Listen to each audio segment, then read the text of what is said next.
Hello. കുറച്ച് ദിവസമായി ഒരു കല്യാണമൊന്നും ഒത്തു വരുന്നില്ലല്ലോ എന്നിങ്ങനെ വിചാരിച്ചിരിക്കുന്നു.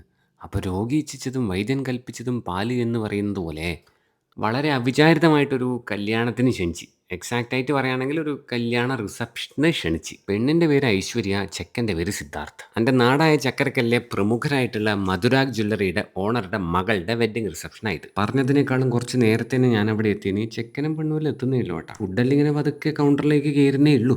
ഇതാണ് ഇവിടുത്തെ ജ്യൂസ് കൗണ്ടർ. ആ ജ്യൂസ് കൗണ്ടർ ഇങ്ങനെ എടുക്കുന്നതിൻ്റെ ഇടയ്ക്കായിരുന്നു ചെക്കൻ്റെയും പെണ്ണിൻ്റെയും എൻട്രി. അപ്പാടനെ ഞാനും വേഗം അകത്തേക്ക് ഓടിയേ.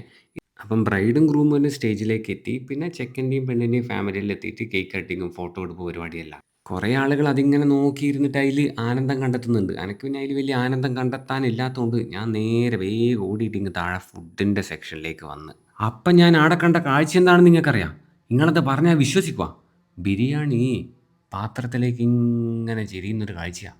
അതിൻ്റെ തൊട്ടപ്പുറത്തെ സൈഡിൽ തന്നെ ഫിഷ് മാംഗോ കറി ഇങ്ങനെ ആ പാത്രത്തിൽ ഒഴിച്ച് വെക്കുന്നുണ്ട്. പിന്നെ ലൈവായിട്ടുള്ള അൽഫാം സെറ്റ് ചെയ്യുന്നുണ്ട്.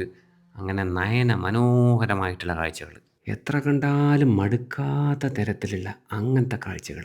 ഓറ കിച്ചണാണ് ഇവിടുത്തെ ഫുഡിൻ്റെ കാര്യങ്ങൾ കംപ്ലീറ്റ് ആയിട്ട് സെറ്റാക്കിയിട്ടുള്ളത്. എന്തൊക്കെയുള്ളതെന്നൊക്കെ പറഞ്ഞുതരാം. വെള്ളയപ്പുണ്ട്, മടക്ക് ചപ്പാത്തി ഉണ്ട്, പൊറോട്ടയുണ്ട്, നല്ല ചൂട് ചിക്കൻ കറി ഉണ്ട്, വെജിറ്റബിൾ കറി ഉണ്ട്. അതിൻ്റെ തൊട്ട് സൈഡിലായിട്ട് തന്നെ ഫിഷ് മാംഗോ കറി ഉണ്ട്, നല്ല ദമ്മിട്ട ലഗോൺ ചിക്കൻ ബിരിയാണി ഉണ്ട്. അതിനോട് ചേർന്നിട്ട് തന്നെ ചൂട് താറാവ് റോസ്റ്റ് ഉണ്ട്. പിന്നെ ഫ്രഷായിട്ട് ഗ്രില്ല് ചെയ്തെടുത്ത അൽഫാം ചിക്കനും. സത്യം പറയട്ടെ, കൈ പോലും കഴുകിയില്ല കേട്ടാ. കൈ ഒരു ടിഷ്യൂ പേപ്പറിൽ തുടച്ചിട്ട് ക്യൂവിൻ്റെ നീളം കൂടുന്നതിനിടയ്ക്ക് വേഗം ഒരു പ്ലേറ്റും എടുത്തിട്ട് ആടെ പോയി നിന്നിട്ട് ഐറ്റംസ് ഓരോന്നോരോന്നായിട്ട് യഥാസ്ഥാനത്ത് പതുക്കെ അങ്ങോട്ട് വിളമ്പിക്കോളാൻ പറഞ്ഞ്. ചില ഐറ്റംസ് വിളമ്പിയപ്പോൾ എൻ്റെ മനസാക്ഷിക്ക് കുറച്ച് കുറവാണെന്ന് തോന്നിയത് ഒന്നും കൂടെ ചോദിച്ച് വാങ്ങിക്കുകയും ചെയ്തു.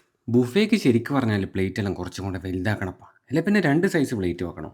നമ്മളെപ്പോലത്തെ ആൾക്കാരെ കുറിച്ച് ഒന്ന് ആലോചിക്കണ്ടേ ശരിക്കും പറഞ്ഞാൽ ഇവർ? ആരോട് പറയാൻ, ആര് കേൾക്കാനാ? പിന്നെ പരിമിതികളെല്ലാം കണ്ടറിഞ്ഞ് മനസ്സിലാക്കിയിട്ട് ഞാൻ പ്ലേറ്റിലെല്ലാം ഒതുക്കി വെച്ചിട്ട് ഒരു സൈഡിൽ അവിടെ പോയിരുന്നിട്ട് അതൊക്കെ കഴിക്കാൻ തുടങ്ങിയേ.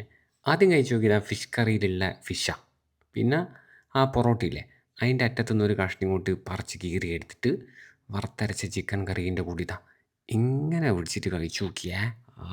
നല്ല മല്ലീൻ്റെ നൈസായിട്ടുള്ളൊരു കുത്തലുള്ള ചിക്കൻ കറി. പിന്നെ കഴിച്ചത് ഈ താറാവ് റോസ്റ്റാണ്. ചിക്കൻ കറി നല്ല ടേസ്റ്റിലുണ്ടായിന്, പക്ഷേ താറാവാണ് അതുക്കും മേലെ തന്നെ പറയേണ്ടി വരും. ഒരു രക്ഷയുണ്ടായില്ല കേട്ടോ താറാവ്. പിന്നെ മടക്ക് ചപ്പാത്തി നല്ലോണം മടക്കി പിടിച്ചിട്ട് ചിക്കൻ അൽഫാമില്ലേ, അതിൻ്റെ കൂടെ കൂട്ടിയിട്ടാണ് പിടിച്ചത്. ആ മസാലയിൽ അത്യാവശ്യം നല്ലോണം പിടിച്ചിട്ടുള്ള ഒരു നല്ല അൽഫാം തന്നെയായിരുന്നു കേട്ടോ അത്. അങ്ങനെ അത് കഴിച്ചതിന് ശേഷം നെക്സ്റ്റ് ഐറ്റം കഴിച്ചത് വെള്ളയപ്പവും നമ്മളെ ആ ഫിഷ് മാംഗോ കറിയില്ലേ അതുമാണ്. വെള്ളയപ്പം അധികം ചൂടുണ്ടായിട്ടില്ല. ആ ഫിഷ് കറീൻ്റെ കൂടെ കൂട്ടി കഴിക്കുമ്പോൾ അതങ്ങനെ ഫീൽ ചെയ്തിട്ടില്ല, കാരണം ഫിഷ് കറി അത്യാവശ്യം നല്ല ചൂടുണ്ടേനു. പിന്നെ പനീർ ടിക്കേൻ്റെ കൂടെ വീണ്ടും മടക്ക് ചപ്പാത്തി നല്ലോണം മടക്കി പിടിച്ചിട്ടും കഴിച്ച്. അവസാനം ആ ബാക്കിയുള്ള മീനും എല്ലാം കഴിച്ചിട്ട് വീണ്ടും ആ ക്യൂവിൽ പോയി നിന്നിട്ട് അടുത്ത റൗണ്ടിലുള്ള ഐറ്റംസ് എടുക്കാൻ തുടങ്ങി. ഇപ്രാവശ്യം ഞാൻ പ്ലേറ്റ് മാറ്റിന് കേട്ടോ. വീഡിയോ എടുക്കുമ്പോൾ കുറച്ച് മനാരെല്ലാം വൃത്തിയിലായിക്കോട്ടെ എന്ന് വിചാരിച്ചിട്ട്. അല്ലെങ്കിൽ ആകെ മൊത്തം പെരങ്ങിയ പോലെയെല്ലാം ഉണ്ടാവില്ലേ, കറിയെല്ലാം പെരങ്ങിയിട്ട്. അപ്പോൾ റൗണ്ട് 2 ആ ലഗോൺ ചിക്കൻ ദം ബിരിയാണി ഇല്ലേ, അതെടുത്താളെയാന്ന് വിചാരിച്ച്. അങ്ങനെ കുറച്ച് റൈസ് എടുത്ത് പീസോനെ ഒരിക്കൽ ഇട്ടെന്നിന് അതെനിക്ക് മതിയാവാത്തതുകൊണ്ട് ഞാൻ ഒരു പീസും കൂടെ വേണമെന്ന് പറഞ്ഞ്. പിന്നെ നേരത്തെ കഴിച്ച താറാവ് റോസ്റ്റ് അത് കുറച്ച് വാങ്ങിച്ച്, ചിക്കൻ അൽഫാമും വാങ്ങിച്ചിട്ട് സലാഡും എടുത്തിട്ട് വീണ്ടും നേരത്തെ ഇരുന്ന അതേ സ്ഥലത്ത് തന്നെ പോയിരുന്നിട്ട് ആ കാലൊന്ന് പിടിച്ച് ഇങ്ങനെ തിരിച്ച് മറിച്ച് നോക്കിയിട്ട് കഴിക്കാൻ തുടങ്ങിയേ. പതുക്കെ കുറച്ച് ബിരിയാണി റൈസ് ഇങ്ങനെ കുഴച്ചിട്ട് ലേശം മസാലയും കൂടെ ചേർത്തെടുത്തിട്ടാണ് കഴിച്ച് തുടങ്ങിയത്.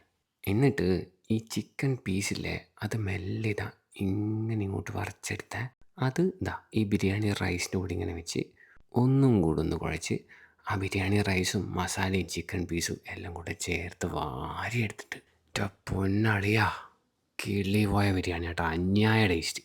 അതിന് ശേഷം ലേശം സലാഡെല്ലാം കൂട്ടിയിട്ട്, സലാഡും അച്ചാറെല്ലാം കൂട്ടിയിട്ട് ബിരിയാണി റൈസ് അവിടെ കുഴച്ചവിടെ വെച്ച്, എന്നിട്ട് ചെറിയൊരു കഷ്ണം ചിക്കൻ പീസ് ആ ബിരിയാണി റൈസിനോടെ ചേർത്ത് വെച്ച് ഒന്നും കൂടി ഇങ്ങനെ കുഴച്ചിട്ട് ഞാൻ ഇതിങ്ങനെ കഴിച്ചുകൊണ്ടേയിരുന്നേ. ആ ഒരു അനുഭൂതി വല്ലാത്തൊരു അനുഭൂതി തന്നെയാ മോനെ. പിന്നെ മറ്റേ ആ താറാവ് റോസ്റ്റില്ലേ, അത് കൂട്ടിയിട്ട് ഞാൻ ഈ ബിരിയാണി കഴിച്ചു നോക്കിന്. അങ്ങനെ കഴിക്കാനും ഒരു രക്ഷയുണ്ടായില്ല കേട്ടോ. ആ താറാവിൻ്റെ മസാല അതെന്തെന്നാടാ ടേസ്റ്റ്. അതൊരിക്കൽ കഴിച്ചു കഴിഞ്ഞാലാണെങ്കിൽ പിന്നെയും കഴിച്ചുകൊണ്ട് നിൽക്കാൻ തോന്നിപ്പോവുകയും ചെയ്യുന്നു. അതാണെങ്കിൽ എല്ലാ ഐറ്റത്തിനും കൂടെ മാച്ച് ആവുന്നുണ്ട്. പിന്നെ അൽഫാമില്ലേ, അത് കൂട്ടിയിട്ട് ഞാൻ ബിരിയാണി കഴിച്ചു നോക്കിന്. അങ്ങനെ വിവിധ രീതിയിൽ ബിരിയാണി കഴിച്ച ശേഷം അടുത്ത റൗണ്ടിന് പ്ലേറ്റുമായിട്ട് വീണ്ടും ഇറങ്ങിയിട്ടുണ്ട്. ഇപ്രാവശ്യം കുറച്ച് തനി നാടൻ ഐറ്റംസ് എടുക്കാമെന്ന് വിചാരിച്ച്. എന്നിട്ട് നേരെ പോയത് ആ പാൽക്കപ്പ കിട്ടുന്ന കൗണ്ടറിലാണ്. അവിടുന്ന് കുറച്ച് പാൽക്കപ്പ കോരിയിട്ട് പിന്നെ അതിൻ്റെ കൂടെ കുഴച്ചടിക്കാനായിട്ട് അതിൻ്റെ മേലെ തന്നെ നല്ല ചുവന്ന കളറിലുള്ള മത്തി മുളകിട്ടത് വെച്ചിട്ടുണ്ട്. സൈഡിലായിട്ട് കുറച്ച് സലാഡും എടുത്തിട്ട് പിന്നെ ചമ്മന്തി എടുത്തിട്ട് വീണ്ടും ഒരു സൈഡിൽ പോയിരുന്നിട്ട് കഴിക്കട്ടെ. കുറച്ച് ചമ്മന്തി ഇങ്ങനെ ഇങ്ങോട്ട് എടുത്തിട്ട് ആ മത്തി മുളകിട്ടതിൽ വെച്ച് ആ പാൽക്കപ്പില്ലേ അതിൻ്റെ മേലെ അവിടെ വെച്ച് ചെറിയൊരു കഷ്ണം മത്തി അതിൻ്റെ കൂടെ വെച്ചിട്ട് ഇങ്ങനെ കുഴച്ച് എല്ലാം കൂടെ ചേർത്തിട്ട് ഇങ്ങനെ എടുത്തിട്ട് നല്ല നെയ്യുള്ള മത്തി എന്നെല്ലാം പറയില്ലേ, നല്ല ചൊവയുള്ള മത്തിന്ന്, അങ്ങനത്തെ മത്തിന്ന് അത്. പിന്നെ പാൽക്കപ്പയും ടേസ്റ്റ് ഉണ്ടായിരുന്നു. അങ്ങനെ അതെല്ലാം കഴിച്ച് കഴിഞ്ഞ് ഞാൻ അവസാനിപ്പിച്ചേ. അപ്പോഴത്തേക്ക് നോക്കുമ്പോൾ ക്യൂ ഉണ്ട്. നിങ്ങൾ കറക്റ്റ് സമയത്ത് നേരത്തെ ഫുഡ് അടിക്കാൻ വന്നാൽ നന്നായി, അല്ലെങ്കിൽ ഞാൻ ആ ക്യൂവിൽ പോയി നിൽക്കേണ്ടേനു. അങ്ങനെ അതെല്ലാം കഴിഞ്ഞ് കൈയെല്ലാം കഴുകിയിട്ട് കഴിഞ്ഞേരാന്ന് വെജ് കഴിക്കാത്തത് കുറച്ച് മോശമായി പോയി എന്നുള്ളൊരു തോന്നൽ എൻ്റെ മനസ്സിൽ വന്നത്. ഞാൻ നേരെ വെജ് കൗണ്ടർ പോയിട്ട് കുറച്ച് പരിപ്പും ചോറും തൈര് സലാഡും കഴിച്ചിന്. എന്നിട്ട് നേരെ ഡെസേർട്ട് കൗണ്ടർ പോയി. ഇവിടുന്ന് ഞാനൊന്നും കഴിച്ചില്ല കേട്ടോ. കുറേ മൂസും പിന്നെ പുഡിങ്ങും കേക്കും ഫലൂദയും ഐസ്ക്രീമും എല്ലാം ഉണ്ടായിരുന്നേ. പക്ഷേ ഞാൻ ചെറിയൊരു ഷുഗർ ഡയറ്റിലായതുകൊണ്ട് ഒന്നും തൊട്ടിട്ടേയില്ല. നമ്മളെ ഫോളോവേഴ്സാണ്. ഞാൻ റീഫില്ലോട്ട് അമ്മിയല്ലേ എന്നെല്ലാം ചോദിച്ചിട്ട് എന്നോടിങ്ങനെ തിരിച്ചറിഞ്ഞു എൻ്റെ കയ്യിലുള്ള വളയെല്ലാം കണ്ടിട്ട്. അപ്പോൾ ഫുഡെല്ലാം ഉഷാറായിരുന്നു. ശരിക്കും പറഞ്ഞാൽ ഞാൻ മധുരാഗ് ജ്വല്ലറിയുടെ 2ാമത്തെ വെഡ്ഡിങ് ഇവൻറ്റിനാണ് അറ്റൻഡ് ചെയ്യുന്നത്. ആദ്യത്തെ വെഡ്ഡിങ് ഇവൻറ്റിൻ്റെ ഫുഡും കാര്യങ്ങളെല്ലാം കൈകാര്യം ചെയ്തത് ഓറ കിച്ചൺ തന്നെയായിരുന്നു. അപ്പോൾ thank you so much aura kitchen caterers and events for inviting me. എന്നാൽ പിന്നെ ഞാനങ്ങോട്ട്